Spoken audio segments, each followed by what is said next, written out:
कहानी की शुरुआत होती है एक ऐसी दुनिया में जहां बहुत से लोगों के पास जादुई शक्तियां होती हैं। हम नौरी नाम की एक लड़की को देखते हैं जो बचपन से खुद को बाकी बच्चों से अलग समझती थी, पर एक दिन कुछ अजीब हुआ और उसकी जिंदगी बदल गई। जब वो 7 साल की थी तो वो अपने कमरे की खिड़की से अपने पड़ोसियों को देख रही थी और तभी उसकी नजर गार्डन में खड़ी एक बिल्ली पर पड़ी। उसी पल अचानक उसकी मूछें उगने लगी और उसने हूबहू उस बिल्ली जैसा रूप ले लिया। तभी उसके पिता कमरे में आए और अचानक नौरी की पीठ में पंख निकल आए और आखिरकार नौरी को अपनी खासियत मिल गई। इस घटना के 6 साल बाद अब नौरी अपनी बेस्ट फ्रेंड के साथ सेज एकेडमी में जाने वाली थी, जो कि देश का सबसे मशहूर जादुई स्कूल था। नौरी की बेस्ट फ्रेंड रायना में आग को काबू करने का हुनर था। उसमें काबिलियत बहुत थी, बस उसको खुद पे यकीन नहीं था, जिस वजह से वो अक्सर पीछे रह जाती। लेकिन नौरी हर वक्त उसे एहसास दिलाती कि वो जो चाहे वो कर सकती है। खैर, नौरी भी अपनी शक्तियों पर काबू नहीं रख पाती थी। असल में जब भी वो किसी जानवर का रूप लेती तो अक्सर 2-3 जानवरों को मिलाकर हाइब्रिड बना देती। खैर, कुछ हफ्तों बाद नौरी और रायना बाकी बच्चों के साथ सेज एकेडमी तक जाने वाली बस लेने स्टॉप पर पहुंच गई। लेकिन तभी एक अजीब सा आदमी पेड़ के पीछे से बाहर आया और उसने कहा कि वो सभी बच्चों को उनके नए जादुई स्कूल में ले जाने आया है। फिर सभी बच्चों ने अपने माँ बाप को अलविदा कहा और उस आदमी के पीछे जंगल में घुस गए। कुछ देर चलने के बाद उन्हें एक पोर्टल मिला जो सीधा उन्हें सेज एकेडमी तक ले गया। सबसे पहले बड उस पोर्टल में गया और जल्द ही नौरी और रायना के साथ बाकी बच्चे भी पोर्टल में घुस गए। वहां पहुंचते ही उन्हें एहसास हुआ कि स्कूल में उनके फोन काम नहीं कर रहे। जल्द ही स्कूल की प्रिंसिपल लिंडा उनके सामने आई और उसने कहा कि सभी बच्चों को उनकी काबिलियत के हिसाब से 5 कैटेगरीज में बांटा जाएगा। पहला ग्रुप था फजीज, जिनमें उन बच्चों को भेजा जाएगा जो जानवरों के साथ बातचीत कर सकते हैं। अगला ग्रुप था फ्लिकर्स, जो अपने हाथों से किसी भी चीज को खींच सकते हैं। इसके बाद द फ्लेयर्स, जो कि आग की शक्ति को काबू कर सकते हैं। चौथा ग्रुप था फ्लायर्स, जो हवा में उड़ सकते हैं। और 5वां ग्रुप था फजर्स, जो किसी भी जानवर का रूप लेने की काबिलियत रखते हैं।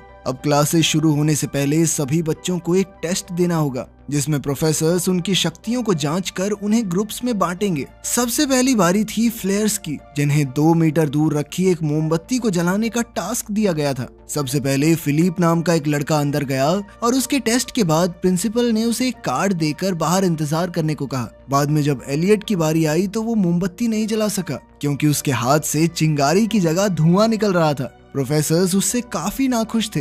खैर, अंत में रायना की बारी थी, जो अपने साथियों में से सबसे बेहतरीन थी, क्योंकि उसने सिर्फ अपनी छोटी उंगली से ही मोमबत्ती जला दी।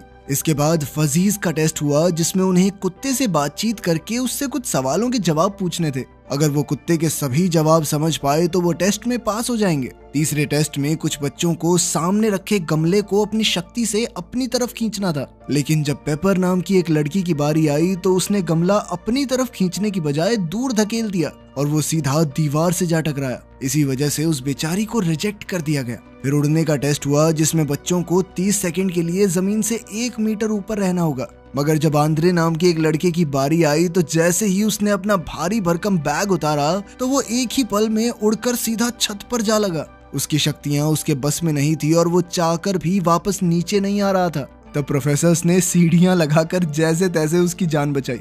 आखिरकार अब नौरी के ग्रुप की बारी थी और इस टेस्ट में उन्हें सामने रखी एक बिल्ली को देखकर 6 सेकंड के लिए हूबहू उसके जैसा रूप लेना है। मगर जब नौरी की बारी आई तो उसने अपना रूप बदला तो 2 सेकंड में ही उसकी पीठ में पंख निकल आए, जिसे देखकर सभी प्रोफेसर्स हैरान रह गए। असल में नौरी दोबारा से अपनी शक्ति पर काबू खो चुकी थी। खैर, टेस्ट के बाद उसे भी बाकी बच्चों की तरह एक कार्ड मिला। आखिरकार सबके टेस्ट पूरे होने के बाद सभी बच्चे एक मैदान में इकट्ठे हुए, जहां उन्हें अपने कार्ड्स खोलने थे ताकि उन्हें पता चले कि वो किस ग्रुप का हिस्सा होंगे।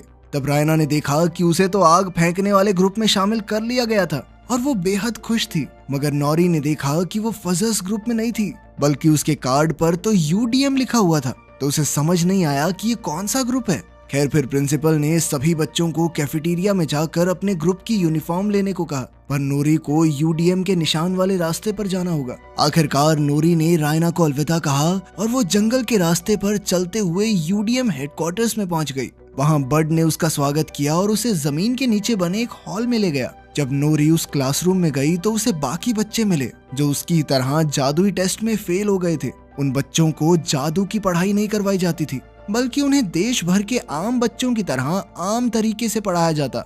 ये सुनते ही नोरी को बहुत गुस्सा आया और उसने पूछा कि वो एकेडमी के बाकी बच्चों की तरह जादू क्यों नहीं सीख सकते। तभी प्रिंसिपल लिंडा वहां आ गई और उसने बताया कि यूडीएम का मतलब है अपसाइड डाउन मैजिक, यानी वो बच्चे जिन्हें सही जादुई शक्तियां नहीं मिली और ना ही इन जादुई शक्तियों का कोई फायदा था। लिंडा ने कहा कि वैसे भी तुम सब कभी अपने जादू का ठीक से इस्तेमाल नहीं कर पाओगे, इसलिए सही यही होगा कि वो तब तक यहाँ आम बच्चों की तरह रहें जब तक वो अपना जादू भूल ही ना जाएं। इसके बाद वो वापस असली दुनिया में जाकर आम बच्चों के साथ पढ़ सकते हैं। फिर उसने बताया कि साल 1939 में रेजिनाल्ड रॉबर्ट्स नाम के एक बच्चे की वजह से स्कूल में ये रूल बनाया गया। वो लड़का शैडो मैजिक यानी काले जादू का शिकार हो गया था। शैडो मैजिक ऐसा जादू था जो सिर्फ दूसरों को नुकसान पहुंचाने के लिए किया जाता था। तब उस लड़के के जादू का मुकाबला करने के लिए प्रोफेसर्स और बच्चों ने मिलकर उसे एक खुफिया किताब में कैद कर दिया। ये शैडो मैजिक बिना किसी इंसान के शरीर में घुसे काम नहीं करता।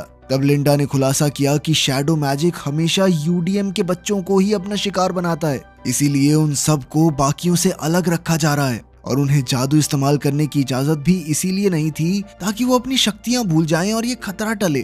खैर उसी दिन चुने गए बच्चों को अपने ग्रुप की क्लासेस में भेज दिया गया। तब रायना को पता चला कि कुछ ही हफ्तों में एनुअल फाउंडर्स डे का फंक्शन होने वाला है। इस प्रोग्राम में 5 नए बच्चों को पूरी एकेडमी के सामने अपना जादू दिखाने का मौका मिलेगा। इसके लिए हर प्रोफेसर अपने ग्रुप में से 2 सबसे बेहतरीन बच्चों को चुनेगा और उनके बीच होने वाले मुकाबले में जो जीतेगा उसे ही फंक्शन में जादू करने का मौका मिलेगा। इसके बाद फ्लेयर्स की प्रोफेसर एर्गॉन ने अपनी पहली क्लास ली, जिसमें उसने रायना को अपनी शक्तियों की मदद से कॉर्न को पॉपकॉर्न में बदलने को कहा। हालांकि रायना काफी घबराई हुई थी, पर फिर भी वो टास्क को अच्छे से पूरा कर रही थी। लेकिन तभी फिलिप उसके जादू का मजाक उड़ाने लगा, जिससे वो थोड़ा नर्वस हो गई और अचानक सभी पॉपकॉर्न जल गए। ये देखने के बाद आर्गॉन ने रायना को खूब डांटा। तब हम देखते हैं कि 2nd ग्रेड की लड़की चंद्रा कमरे से बाहर खड़ी ये सब देखकर मुस्कुरा रही थी। खैर फिर अगली सुबह बड अपने स्टूडेंट्स को गार्डन में ले गया और उसने कहा कि आज उनके लिए एक सरप्राइज है। जब उसने शेड का दरवाजा खोला तो नूरी को कुछ झाड़ू दिखाई दी और वो बेहद खुश हो गई, क्योंकि उसे लगा कि वो झाड़ू पर बैठकर उड़ना सीखेंगे। मगर जब उसने उड़ने की कोशिश की तो वो जमीन पर आ गिरी। तब हमें पता चला कि ये सिर्फ मामूली झाड़ू हैं। असल में उन्हें ये झाड़ू लेकर स्कूल का गार्डन साफ करना था। अब नूरी झाड़ू लेकर उस इलाके में पहुंच गई जहां बाकी बच्चों की क्लास चल रही थी। उसने देखा कि प्रोफेसर हान बच्चों को एक खास तरह की बिल्ली का रूप लेना सिखा रही थी। जल्द ही नूरी ने सुना कि आने वाले एनुअल फाउंडर्स डे पर किसी एक बच्चे को सबके सामने अपनी काबिलियत दिखाने का मौका मिलेगा। ये सुनते ही नूरी के दिमाग की बत्ती जली और उसने अपने जादू की प्रैक्टिस करने का फैसला किया ताकि वो सबको अपना जादू दिखाकर खुश कर सके और फिर लिंडा उसे बाकी बच्चों के साथ जादू सीखने की इजाजत दे दे। इसके बाद नूरी कोई बहाना करके क्लास के पास जा पहुंची और बिल्ली को अपने हाथ में लेकर उसे बेहद बारीकी से देखा। अब उसने बिल्ली के सभी हाव भाव याद कर लिए ताकि वो पूरे स्कूल के सामने हूबहू इसी बिल्ली का रूप ले सके। मगर तभी अचानक एक बार फिर उसने अपनी शक्तियों पर काबू खो दिया और वो एक अजीबोगरीब जानवर में बदल गया। प्रोफेसर हान ने तुरंत बड को बुलाकर नूरी को काबू करने को कहा, वरना अगर प्रिंसिपल को इस बात की खबर मिली तो बहुत बुरा होगा। खैर बाद में लंच टाइम के दौरान जब सभी बच्चे कैफेटेरिया में थे तो नूरी ने अपने साथियों को बताया कि उसने उस बिल्ली की हर बारीकी की तस्वीर बना ली है और अब बस उसे अपना शरीर बदलने की प्रैक्टिस करनी होगी। उधर रायना ने जब नौरी को देखा तो वो नौरी से मिलने गई, लेकिन मिस आगन ने उसे रास्ते में ही रोक लिया क्योंकि एक ग्रुप के बच्चे दूसरे ग्रुप के बच्चों से घुल मिल नहीं सकते थे। फिर अगली क्लास में फिलिप ने अपनी शक्तियों से पॉपकॉर्न बना दिए तो प्रोफेसर बहुत खुश हुई और उन्होंने फिलिप को क्लास के सबसे बेहतरीन बच्चे के तौर पर चुन लिया। बाद में रायना कॉरिडोर से दूसरी क्लास में जा रही थी तो अचानक चंद्रा उसके पास आई और उसकी जादुई शक्तियों की काफी तारीफ की। जाने से पहले चंद्रा ने उससे कहा कि अगर तुम अपनी शक्तियों को और बेहतर करना चाहती हो तो मैं तुम्हारी मदद कर सकती हूँ। बाद में हम देखते हैं कि रायना अपनी क्लास की सबसे बेहतरीन जादूगरनी बनने के लिए रात में भी लाइब्रेरी में बैठकर पढ़ाई कर रही थी। जब वो एक किताब वापस रखने गई तो अचानक एक काले रंग की किताब अपने आप शेल्फ से नीचे गिर गई। रायना ने पास जाकर किताब को उठाया तो पता चला कि ये शैडो मैजिक की किताब थी। जैसे ही रायना ने वो किताब खोली तो अचानक सारी लाइट्स बंद हो गई और उसे एहसास हुआ कि उससे बहुत बड़ी गलती हो गई है। उसने तुरंत किताब को वापस रख दिया और अपना सामान लेकर अपने कमरे में वापस जाने लगी, पर जल्द ही उसने देखा कि ये किताब उसका पीछा करने लगी थी। वहीं दूसरी ओर नोरी अपने हॉस्टल में अपने बाकी साथियों के साथ बिल्ली का रूप लेने की प्रैक्टिस कर रही थी, मगर बहुत कोशिश करने के बावजूद वो 3 सेकंड के बाद कई सारे जानवरों में बदल जाती। फिर अगले दिन रायना ने खिड़की से नोरी को अपने नए दोस्तों के साथ देखा तो वो थोड़ी दुखी हो गई, क्योंकि उसे लगा कि अब नोरी उसे भूल चुकी है। तभी अचानक शैडो मैजिक की वो किताब खुद ब खुद उसके बेड पर आ गई और उसके पन्ने अपने आप पलटने लगे। वो एक चैप्टर पर आकर रुके जिसमें अपने अंदर छुपी शक्तियों को उजागर करने की टेक्निक सिखाई गई थी। जब रायना ने ये चैप्टर पढ़ना शुरू किया तो अचानक उसके चारों तरफ एक काला बादल मंडराने लगा और तुरंत उसके शरीर में घुस गया। फिर कुछ घंटों बाद सभी नए बच्चे एक हॉल में इकट्ठा हुए। वो सब हर क्लास के 2 सबसे बेहतरीन बच्चों के बीच होने वाले मुकाबले को देखने आए थे। सबसे पहले फ्लेयर्स की बारी थी, जिसमें फिलिप और रायना आमने सामने थे। फिलिप को यकीन था कि वो बड़ी आसानी से मुकाबला जीत जाएगा, मगर रायना ने समय से पहले ही कौन से पॉपकॉर्न बना दिए। फिर प्रोफेसर आर्गन ने पॉपकॉर्न खाए तो वो बेहद खुश हुई, क्योंकि वो एकदम परफेक्ट थे। आखिरकार रायना को फ्लेयर्स की तरफ से एनुअल फाउंडर्स डे पर अपना जादू दिखाने के लिए चुन लिया गया। उसी पल नोरी भी वहां आ पहुंची और उसने कहा कि वो अपना जादू ठीक करने के लिए कई दिन से प्रैक्टिस कर रही है। उसने अपनी काबिलियत दिखाने के लिए एक आखिरी मौका मांगा और तभी एक बिल्ली का रूप ले लिया। इधर प्रोफेसर हान उसका समय नोट कर रही थी, पर 4 सेकंड के बाद ही नोरी की पीठ से फिर से पंख निकल आए और वो अपनी शक्तियों पर काबू खो बैठी। वो बेहद घबरा गई और इसीलिए लगातार अजीबोगरीब जानवरों में बदल रही थी। तब रायना ने अपनी दोस्त को शांत करने की कोशिश की, पर शैडो मैजिक वाली वो किताब पढ़ने के बाद अब रायना की शक्तियां कई गुना बढ़ चुकी थी और वो भी अपनी आग पर काबू ना पा सकी, जिस वजह से एक बहुत बड़ा आग का गोला बना जिसमें नोरी की बलि चढ़ने ही वाली थी कि तभी वो अपने असली रूप में आ गई। रायना ने तुरंत उससे माफी मांगी और बड ने नोरी को सहारा दिया। ये सब देखकर प्रिंसिपल लिंडा ने बड को खूब डांटा और उसे अपने स्टूडेंट्स को काबू में रखने को कहा, वरना उसे अपनी नौकरी से हाथ धोना पड़ेगा। इसके बाद नोरी और उसके दोस्त यूडीएम हेडक्वार्टर्स में लौट आए और वो बेहद दुखी थे, क्योंकि अब वो जिंदगी में फिर से जादू इस्तेमाल करने की उम्मीद खो चुके थे। तब हमें पता चला कि कई साल पहले बड भी उन्हीं की जगह था, यानी वो भी यूडीएम का स्टूडेंट था। उसे इन बच्चों के लिए बुरा लग रहा था तो उसने सबको जंगल में इकट्ठा किया और कहा कि वो वैसे भी इस नौकरी से खुश नहीं है। अब वो यूडीएम के बच्चों के सपने टूटते हुए देखकर थक चुका था, इसलिए उसने इन बच्चों को अपनी खास काबिलियत को अपनाकर उसका सही से इस्तेमाल करने की ट्रेनिंग देने का फैसला किया। फिर बड अचानक से गाने लगा और उसकी भाषा समझकर जंगल के कई जानवर उसके पास आ गए। तब ये खुलासा होता है कि बड भी फजी कैटेगरी का यूडीएम स्टूडेंट था। ये देखकर सभी बच्चों को एहसास हुआ कि वो अकेले नहीं है। बट बाकियों की तरह बोलकर नहीं बल्कि गाना गाकर जानवरों से बातें करता था। असल में वो छुप छुप कर अपने जादू की प्रैक्टिस करता था ताकि वो उसे भूल ना जाए। अब उसने चारों बच्चों को कल सुबह अपनी जादू की ट्रेनिंग देने का वादा किया।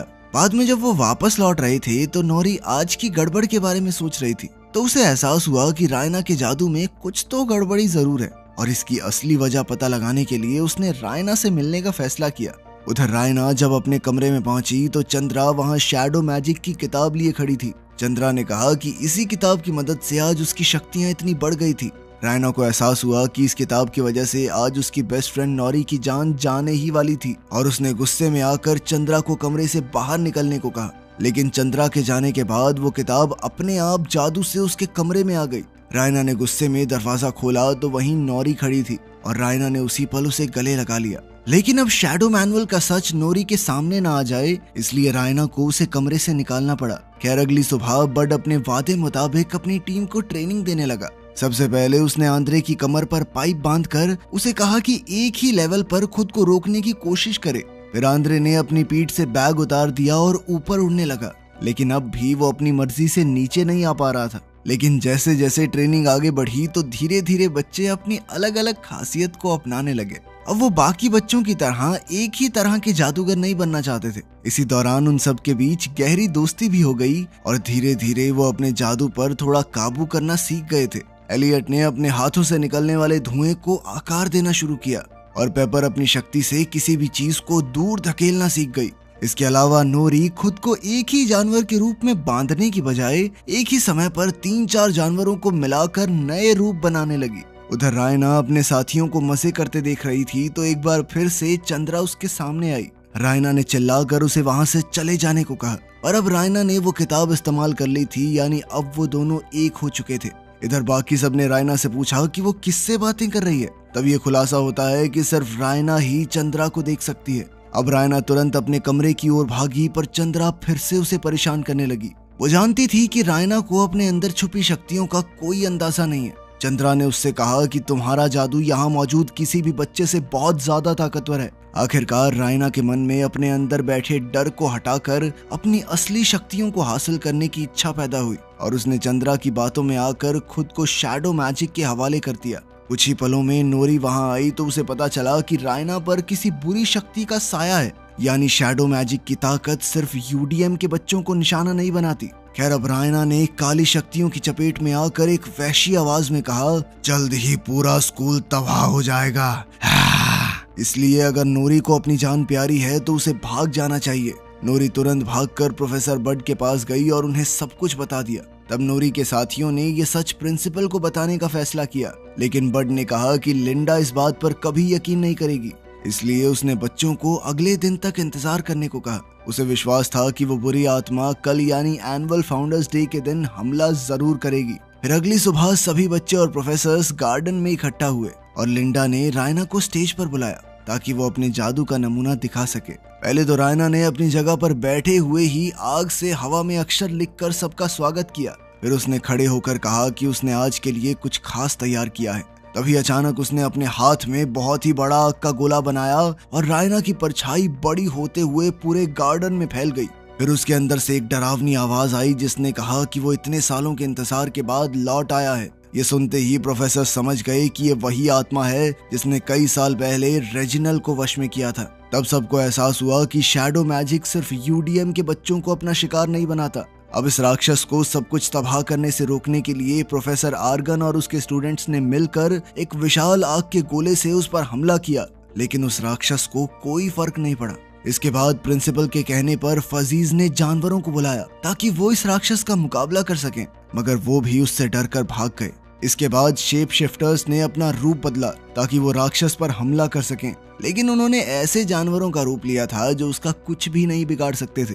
अब सभी बच्चों की उम्मीद बिल्कुल खत्म हो चुकी थी और अंत में यूडीएम के बच्चे सामने आए। पेपर ने अपने हाथों से जबरदस्त जोर लगाया जिससे राक्षस पीछे खिसकने लगा। फिर एलियट ने धुएं की एक दीवार बनाई ताकि राक्षस कुछ देख न सके। उधर आंद्रे हवा में उड़ गया ताकि वो राक्षस का ध्यान भटका सके और इसी दौरान नोरी ने एक भयंकर जानवर का रूप लिया जिससे वो राक्षस पर हमला करने वाली थी। आखिरकार लिंडा ने सभी बच्चों को अपनी शक्तियां मिलाकर एक साथ राक्षस पर धावा बोलने को कहा, लेकिन नोरी ने किसी को भी उसके करीब आने से मना कर दिया। वो जानती थी कि इस राक्षस के पीछे थी उसकी बेस्ट फ्रेंड रायना। अब उसने खुद अपनी जान खतरे में डाल दी ताकि रायना राक्षस पर काबू कर सके। राक्षस नोरी पर हमला करके उसका काम तमाम करने ही वाला था कि ऐन वक्त पर उसके अंदर से एक जबरदस्त आग के गोले का धमाका हुआ जिससे वो राक्षस वहीं भस्म हो गया। नोरी ने देखा कि आखिरकार रायना शैडो मैजिक से आजाद हो गई थी, जिसके बाद उसने चैन की सांस ली और रायना को गले लगा लिया। आखिरकार यूडीएम के बच्चों ने मिलकर सेज एकेडमी को तबाह होने से बचा लिया था और इसी दिन के बाद से यूडीएम प्रोग्राम को कैंसिल कर दिया गया। अब यूडीएम के बच्चे भी बाकियों के साथ मिलकर अपने खास जादू का इस्तेमाल करना सीखने लगे और इधर बड को भी एक फुल फ्लेज प्रोफेसर बना दिया गया जो कि अब बच्चों को अलग तरीकों से जानवरों से बात करना सिखाएगा। वीडियो पसंद आई तो लाइक कर देना, चैनल को सब्सक्राइब कर लेना। मिलते हैं अगली वीडियो में।